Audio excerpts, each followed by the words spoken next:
নতুন বছর নতুন বছর মানেই নতুন স্বপ্ন, নতুন আশা আর নতুন নতুন গল্প। সবাইকে আমন্ত্রণ জানাচ্ছি ট্যাপস্টকের একটি নতুন এপিসোডে।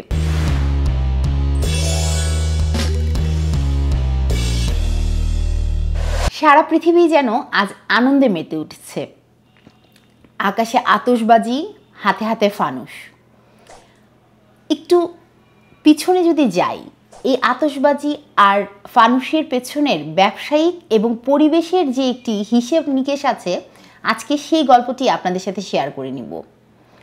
চায়নারা সর্বপ্রথম এই আতশবাজি তৈরি করে তাদের নিজেদের আনন্দ উদযাপনের জন্য, কিন্তু যখন দেখলো এর বেশ একটি আন্তর্জাতিক বাজার তৈরি হচ্ছে, তারা এটি কিন্তু আন্তর্জাতিকভাবে বিপণন শুরু করলো। আজকে এই মার্কেটটা তৈরি হতে হতে $10 বিলিয়ন কাছাকাছি একটি মার্কেট তৈরি হয়েছে, যার 90% দখল করে রেখেছে চায়না। একদম ঠিক শুনছেন, চায়না কিন্তু কোনো কিছুতেই ব্যবসায়িকভাবে যদি দেখা যায় যে তার একটি মার্কেট আছে, সেটি ছেড়ে দিতে চায় না। এই আতশবাজি দিয়ে USA, London, Sydney, Kuwait, Dubai সবাই কিন্তু বেশ অনেক সুন্দর করে তাদের বর্ষটাকে, নতুন বছরটাকে উদযাপন করছে বা বরণ করে নিচ্ছে। এখন প্রশ্ন আসে, যখনই আতশবাজি আকাশে উঠছে বা পুড়ছে, চায়না তখন কি করছে? চায়নার বেইজিং এবং সাংহাই শহরে তারা পরিবেশের জন্য আতশবাজি পোড়ানোকে নিষিদ্ধ ঘোষণা করেছে। শুধু তাই না, যেন এই আতশবাজি পোড়ানোর বদলে তারা নিজেদেরকে ডিজিটালাইজ করার জন্য ইলেকট্রিক্যাল শো বা লেজার শো আমরা যেটাকে বলি, সেগুলোর আয়োজন করছে।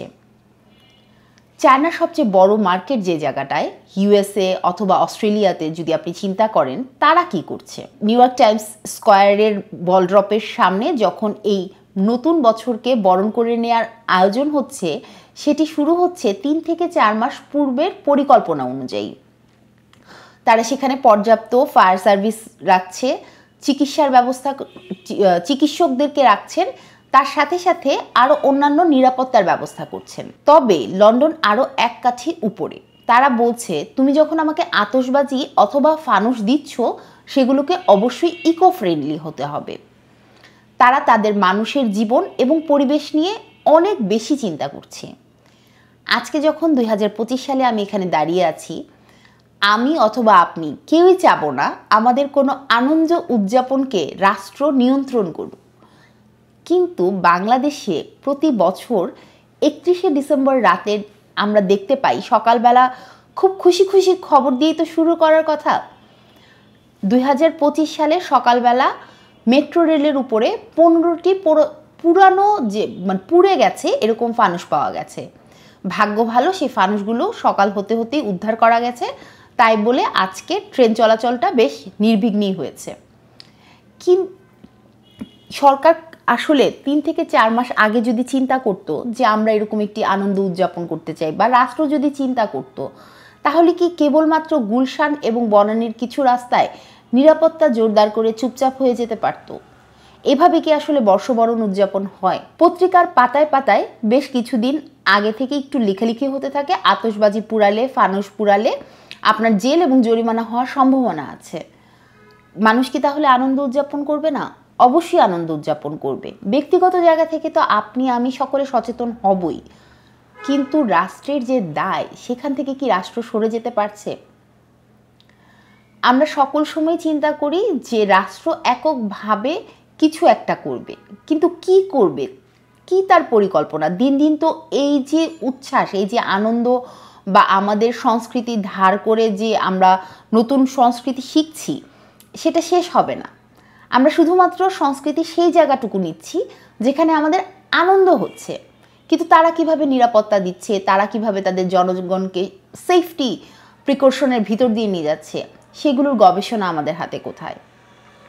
অনেক বড় বড় কথা আমরা বলি, প্রতিদিনই বলছি নিজেদের সংস্কৃতিকে বাঁচাতে হবে, নিজেদের সমাজে নিজেদের যে বৈশিষ্ট্য আছে সেগুলো ফিরিয়ে আনতে হবে। কি করছি? আমরা কি পারতাম না ইংরেজি নতুন বর্ষেই নতুন করে এক ধরনের হালখাতার অনুষ্ঠান করতে, অথবা বাংলা জারি সারি গান গাইতে, অথবা সেখানে ফিউশন করেও কিন্তু একটি খোলা জায়গায় এই অনুষ্ঠানটা আয়োজন করতে আমরা পারতাম? আমাদের নিজস্ব কোনো গবেষণা নাই, আমাদের নিজস্ব কোনো চিন্তা ভাবনা নাই। আমরা ধার করে ঘি খাওয়ার মতন ধার করে সংস্কৃতি গেলার জন্য এক্সপার্ট হয়ে গেছি। তবে হতাশ হওয়া যাবে না। নতুনকে যদি আপনি উল্টো করে লিখেন তাহলে নতুনই দাঁড়ায়। নতুন করে চিন্তা করতে হবে। এই যে ব্যবসা, এই ব্যবসা কিন্তু আমরাও করতে পারতাম। $10 বিলিয়ন কেবলমাত্র বলা হচ্ছে আতশবাজি এবং ফানুস। বিভিন্ন দেশে দেশে মানুষ যাচ্ছে সেই উদযাপন দেখার জন্য। আমার রাষ্ট্র এবং ব্যক্তিগত উদ্যোগে আমরা এই নতুন বছরকে সেলিব্রেট করার নতুন কোনো উপায় দেখাতে পারতাম। আমরা এখন পর্যন্ত সেটি পারিনি। তবে হতাশ হব না। অবশ্যই আমি বিশ্বাস করি বাংলাদেশ অনেক নতুন চিন্তাভাবনা, উদ্ভাবনী শক্তি সকল কিছু নিয়ে সামনে এগিয়ে যাবে। ততক্ষণ পর্যন্ত সকলে ভালো থাকুন, সকলের মঙ্গলের কামনায়।